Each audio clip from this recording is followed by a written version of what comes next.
Well, good morning, tradeswomen.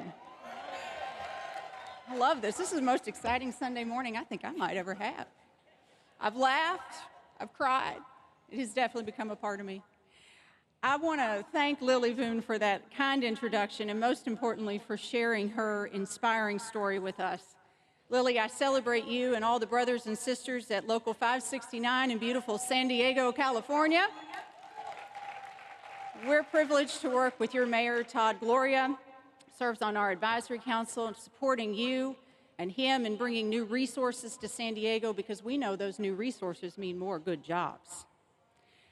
I also want to thank the incredible leadership here at the Building Trades. Betsy Barrett, who's running around somewhere with a headset. Melissa Wells, Jim Brewer, and the incomparable Sean McGarvey. Thank you for everything you're doing, and thank you for having me here today. I'm beyond honored to be in this room today. The energy you've brought to New Orleans is infectious, and I'm feeling so hopeful, so inspired, and more determined than ever to do my part to ensure more women across this amazing and complicated country feel the power and independence of a career in the building trades. I want to start with a personal moment. I turned 50 this year.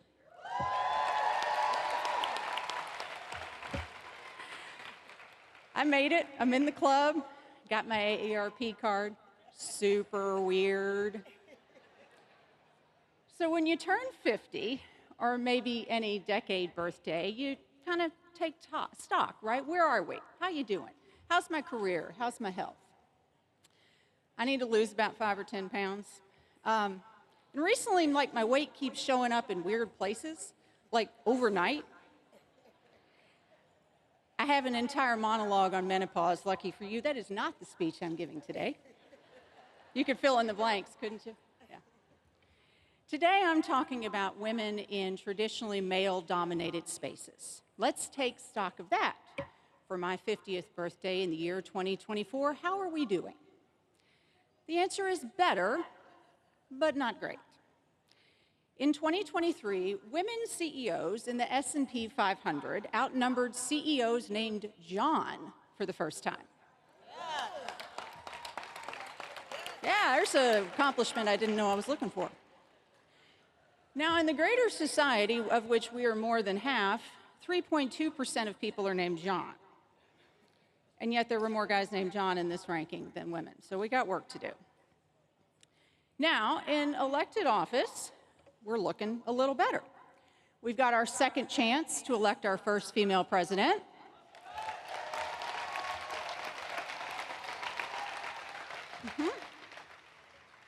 Congress is almost 30% female. Statewide elected offices are similarly held by just over 30% women.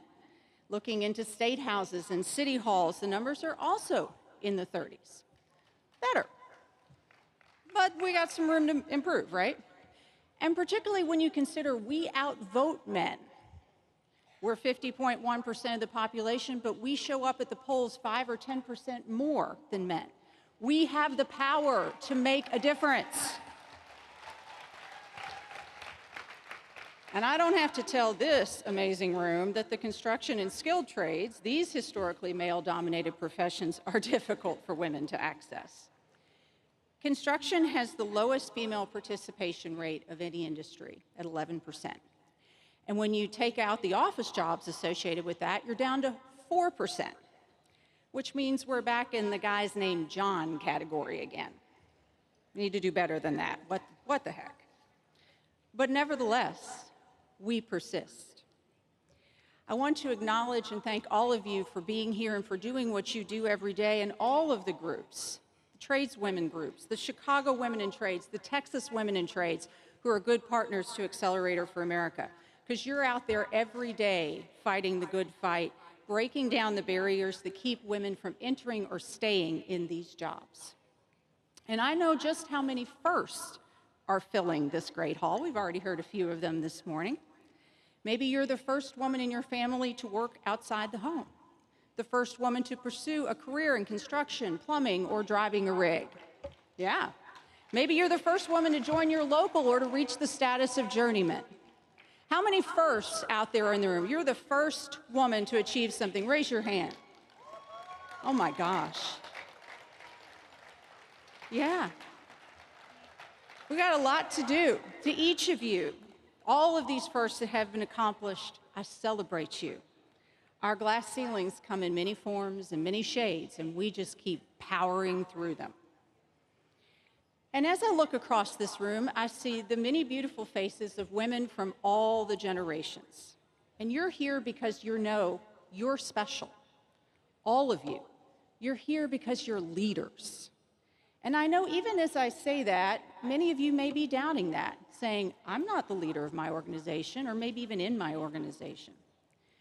But one of the reasons I know you're all leaders is because I know the secret superpower each of you has. You have the power of influence. Influence is the new authority. You don't have to have a title. You don't need to have a resume of accomplishments or to have influence. You don't even have to have a social media account and a crap ton of followers to have influence. I didn't start out with influence. I wasn't born into it. I wasn't one of the cool kids. I was the chubby, smart kid with the funny last name growing up in rural Kentucky. I love my family name, Wiederwohl, but it does indeed rhyme with a Thanksgiving turkey brand. All that bullying and teasing just made me stronger. But let's think about who and what has influenced us. I'm thinking of the women and men who have influenced me, my family, my husband, my current and former work colleagues, mentors and bosses over the years, dear friends, and many steel magnolias who exhibit strength and grace in everything they do. I continue to be influenced every day by all the people I come in contact with, from all walks of life, and I'm keenly aware now more than ever of what I can do to influence other people's lives and the power that each of us have to do that. As the CEO of a national nonprofit, I carry the experience of all the women like you influencing every step of my organization, Accelerator for America, every day. Women like Lakita Wright from my hometown of Louisville, Kentucky. Lakita is a pipe fitter and a proud member of UA Local 502. She's over here somewhere. She is one of 18 women out of 2,600 men. Yeah, we got some work to do on that one, too. Since becoming a tradeswoman in 2011, Lakita has made it her mission to create a safe and supportive environment for her union sisters by educating herself and others about the right to be free from bullying and harassment. She encourages the tradesmen to step up as allies and encourages tradeswomen to lean on each other and says, don't stop if they tell you no.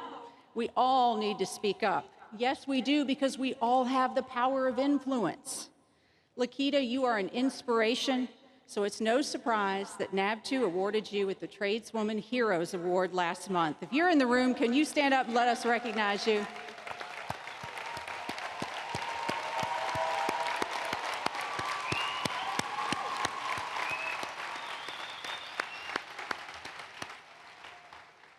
Lakita and all of you here today are why Accelerator for America exists. We were founded in 2017 to create solutions for economic mobility and then share, scale, and replicate those across the country.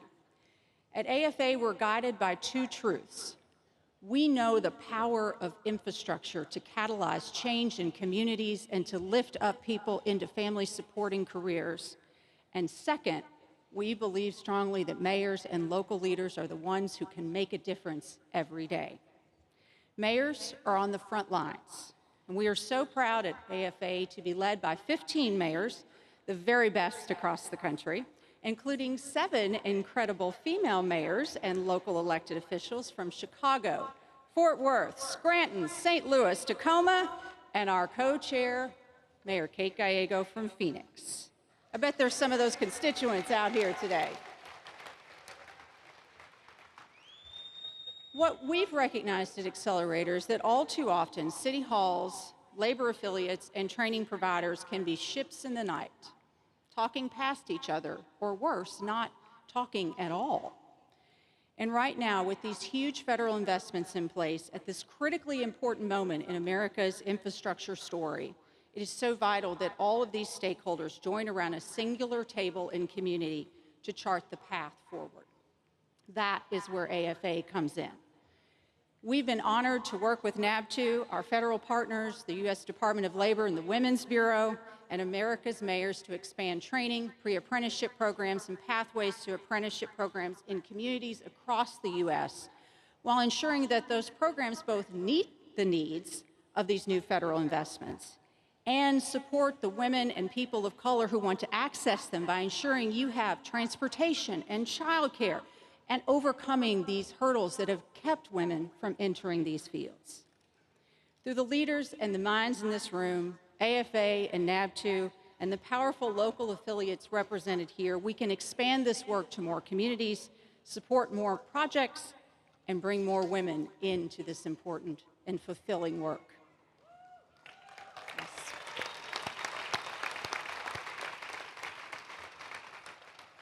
This work is hard, and this work is slow. Sometimes it feels like one step forward and 2 steps back. Hell, sometimes it feels like 1 step forward and 5 steps back. But that has never stopped any of you. It has never stopped any of the thousands of women who have come before you that has made it possible for all of us to be here and stand in this room today. And as you are fighting for your rightful spot at that table, and even when you cannot, Accelerator for America will be there fighting with you and for you.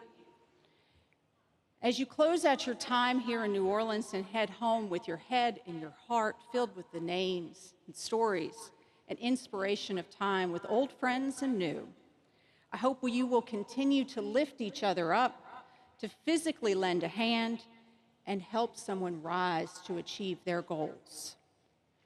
We have the influence. We have the influence individually and collectively to resist the derision and the divisiveness in our national dialogue. We have the influence to create hope and optimism that truly reflects who we are and what we want for our community and our country. I hope that you will continue to use your influence to pay it forward for the women who will succeed us on this journey upward. Thank you for having me here today. Thank you for inspiring me. I'm so excited to meet more of you and get to work with you. Thank you all. Keep pushing forward.